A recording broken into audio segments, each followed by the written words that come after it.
I've let fear control my life for way too long. I've stopped myself from doing so many things because I was afraid. But I'm now at the point in my life where I've made the choice to change these patterns in myself.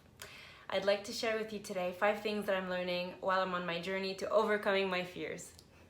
Firstly, the fears are real. Nope, they're not. They're in my head. Unless you're being chased by a panther. Gee, what a coinkydink! Or a llama.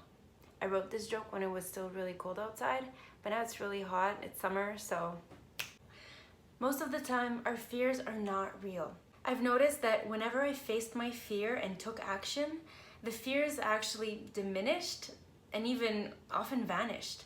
Being present, being in the moment means that I'm out of my head, and so instead of feeling afraid, I can start being creative.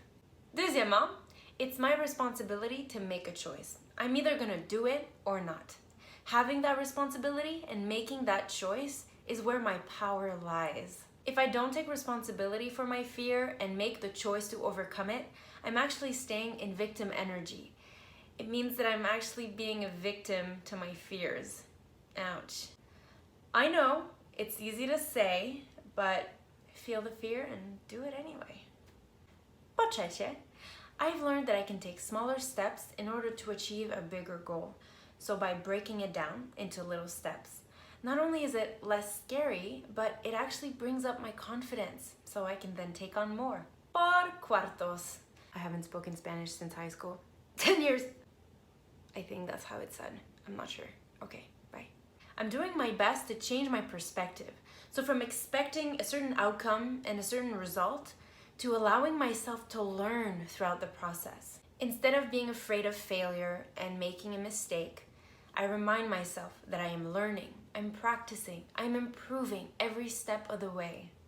With hindsight, every bump in the road actually taught me something useful. Fifthly and lastly, and this is the first step I do my best to do, is to honor my fear. And that means to acknowledge it. So it's simply to say hi. Hi, fear. And this honoring and acknowledging is actually my foundation where I can start healing and changing. I thank you so much for watching. C'est gentil d'avoir écouté. M'en va dans la forêt là. Peace. Dziękuję bardzo za oglądanie. Dobrego dnia. How to say bye in Spanish. Ciao.